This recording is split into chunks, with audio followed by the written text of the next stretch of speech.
The Morningline presents Building Our Future. We're introducing you to local young people who are creating, inventing, and achieving, and the teachers and mentors who are helping them along the way. It's all part of WLNI's continued focus on the Lynchburg community. Building Our Future is brought to you by LG Flint General Contractors, where you are a customer for life. Visit lgflint.com to see why their work speaks for itself.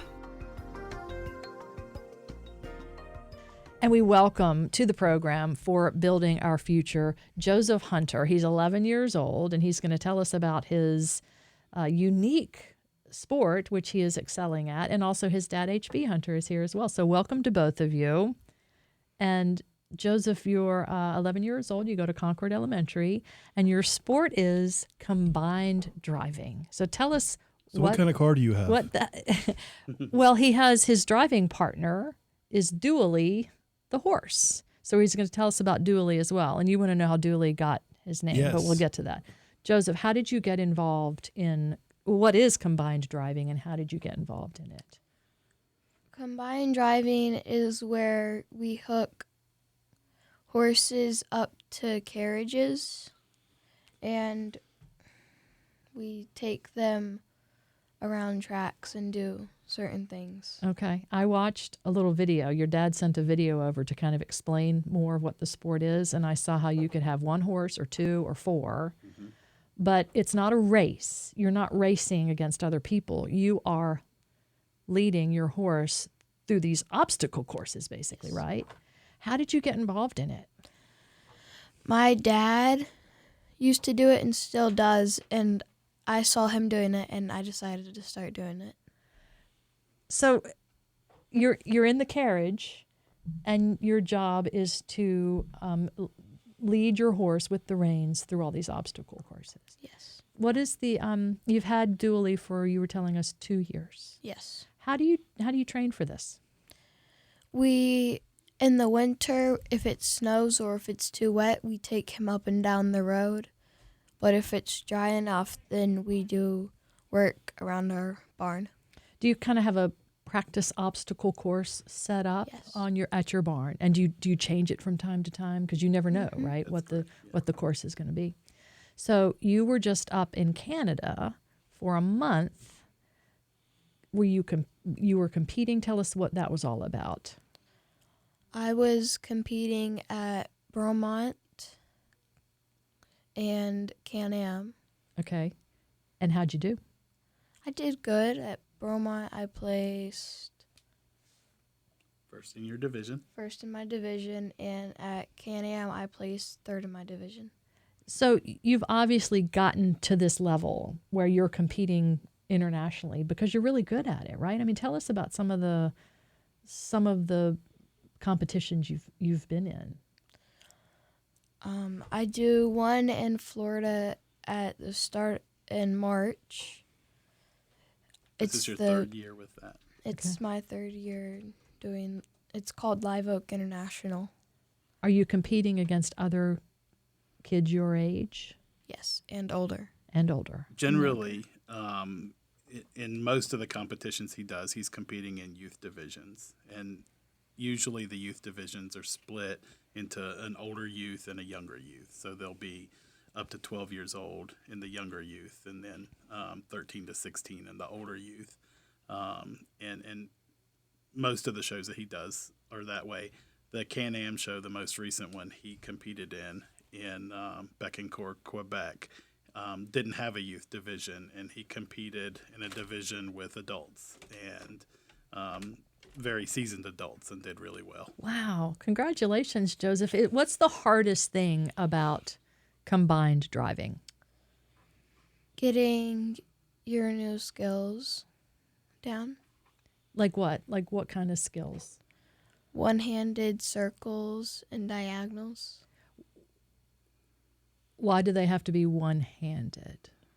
Because we do 3 sections, and the first section is dressage, and it's about presentation and how well we can do certain movements that they give us. Okay, so it's like the judges, you're being judged. Yes. And the judges will say, okay, you have to do this one-handed, you have to do, okay. So the dressage is in an arena, and he has a pre-designed test that takes him about 7 minutes to do, and he has to drive a pattern, and each part of the test is broken down, and so he is scored on each portion of it, and they test different skills, and the rest of what we do kind of builds on dressage because the movements that you do in dressage make you better at other things. Wow. And so at the larger shows, the dressage portion will have 5 judges placed around the arena, and so they all see it from a different vantage point, and they will all score a test, and we will get his test results back after the show, which tells us what we need to work on. In the video, it shows the horse passing through, and it looks like kind of cones, almost like traffic cones, but they're prettier than they're prettier than that, right? And they have like a tennis ball on them, and the horse has like inches on either side to pass through this obstacle, and you know if you've hit it because the tennis ball will fall off. So it's very precise. Tell us about your horse, Dooley. His name is Dooley. He's 20 years old. We've had him for about 2 years, and he loves cookies.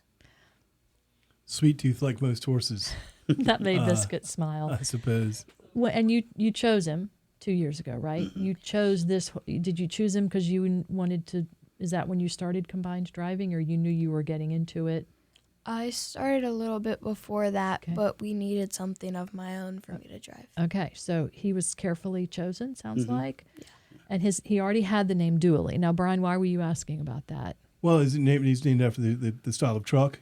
Yes. Yeah, those are trucks that have dual back wheels on them. So, I mean, did you guys pick that out, or does that come from his previous owner and something like that? Do you know where that came from exactly? Is the horse like really fat in the back or something? A big butt horse? No. You want When they got him from an auction, they got 2 horses, and they named them Dooley and Diesel. Ah, okay, got it. But after the trucks, got so it. he came with the name. Cool. All right.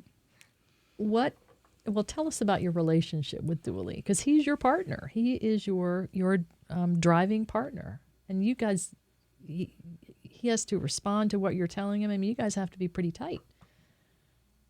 We have our barn at home. Yeah. We live on my family farm, and Joseph goes twice a day to take care of Dooley and make sure that he's fed and watered, and we see him every day, obviously, but Joseph is there working with him himself. And horses don't like take vacations and things like that. They have to be fed every day, and I mean it's a big responsibility, right, Joseph? Yes. What I mean, do you talk to him when you're training with him? How does that all work? Tell us about your horse. So we'll teach them certain words, which mean like go faster, slow down, stretch, bend, like turning and What are making the it. what are the Bending words? Bending is where we do like a nicer turn, and the words we use is trot. We'll kiss to him. We'll tell him to walk. We'll tell him to whoa, and we'll do this. That flutter to help there is Slow him down. Yep. A lot of European drivers use that as a slow down cue, and most horses respond to it pretty well. So it's taken hold here in the United States as well. So that kind of fluttering sound is Make used that as sound a slow down. Yeah, makes that sound again, Joseph. Biscuit's trying to imitate it, and that makes him slow down. It's almost a calming effect. Well, HB, Joseph got into this because he saw you involved. How did you get involved in combined driving? Well, I grew up in a horse family, and my wife did too. And as I got to be older in adulthood, I was more interested in driving than riding. I had driven some as a teenager, and about 10 years ago, I decided that I wanted to find me a driving horse and get into the sport of combined driving. And so Danielle, my wife, and we attended some driving events and shopped around and looked for different horses and ponies and such. And so I started combined driving and competing a little bit with it. And then Joseph decided he wanted to do something with me, and he got started into it. And the driving community in the United States has really been very pro youth drivers in the last few years, and created a lot of opportunities for youth drivers to compete on the national and international stage. And so it's been very heartening to get to work with Joseph. He has to have a navigator on the carriage, on the back of the carriage, and so I'm his navigator. And sometimes that's a challenge in and of itself of working and being coached by your parent, where a lot of folks have coaches that are not related to them, so that creates its own dynamic. Joseph also works with a coach in Northern Virginia in Hillsboro. Her name is Paula Bliss, and so we try to get up there with Dooley for lessons about once a month. And Paula works with a few other youth drivers and some very good adult drivers as well. And so it's a kind of a constant planning to make sure that we can keep all the balls in the air. That's great. You must be very proud of Joseph, and that he's kind of picking up the mantle and is so interested in it. You were in Canada for a month, and your parents took you up there, but then you said you sent him on home, right? And you got to be up there by yourself competing, and that's just wonderful. What do you hope to keep driving as an adult? Yes, for now. It depends on what I do with my future, though. What other things are you interested in? The military or being a pilot. Those are very great ambitions. Do you ride Dooley kind of the old-fashioned way, or is Dooley just used to being in front of a carriage? I ride him a little bit, but I do more driving than I do riding. And then you have your own carriage. The listener wanted to know if you have your own. Well, I wanted to know, do you just take the horse, or do you take the horse and the carriage and maybe like use a carriage that would already be there? We take our own carriages. We actually take two. Yeah, it makes sense just in case. Well, the different phases of competition create sometimes a need to have two different styles of carriage. So you have one that's like more maneuverable or something like that? We have one that's called a marathon carriage, and it is built to be able to withstand faster speeds, and has a low center of gravity, and is made to be able to bang off of obstacles if you need to in the marathon course. And then we have a presentation carriage, which is a more elegant style of carriage. Okay. It's a higher center of gravity. It also gives Joseph a better vantage point to be able to see in cones driving. He sets up higher, and it has a very low dash, so he can see around the horse very well when we're going through cones, which are very tight. And it really is just traffic cones, right? Well, they are a style of cone that's made for driving. They have one angle on the side that is more acute than the other angle to accommodate a carriage hub on the wheel. But they're very similar to traffic cones. And you just have to be very, very precise. Yeah, or because you can hit them. Depending on what level he's showing at, it's only 20 to 30 centimeters of clearance wider than the carriage, and he may go through somewhere between 20 and 40 sets of cones in a course, and he has to do it in a time limit too. So I mean, it's not a slow thing either. Joseph, what else do you like to do in your free time? I play some Roblox, and I work with my sheep and cows. So the real, farm, the whole thing. So, well, congratulations. Keep up the great work with combined driving. And what's it like having your dad as your navigator? Is he a good coach? Yes. Good. Sounds like it. So, well, we wish you all the best as you continue with combined driving and going on into the military or as a pilot. And we are grateful to you for being here. Listeners are weighing in. Vicki says, "Way to go, Joseph!" And then of course we had the questions about your carriage. And so, thank you both for being here, H.B. Hunter and Joseph Hunter. And we'll talk to you again soon. Okay. Thank you so much.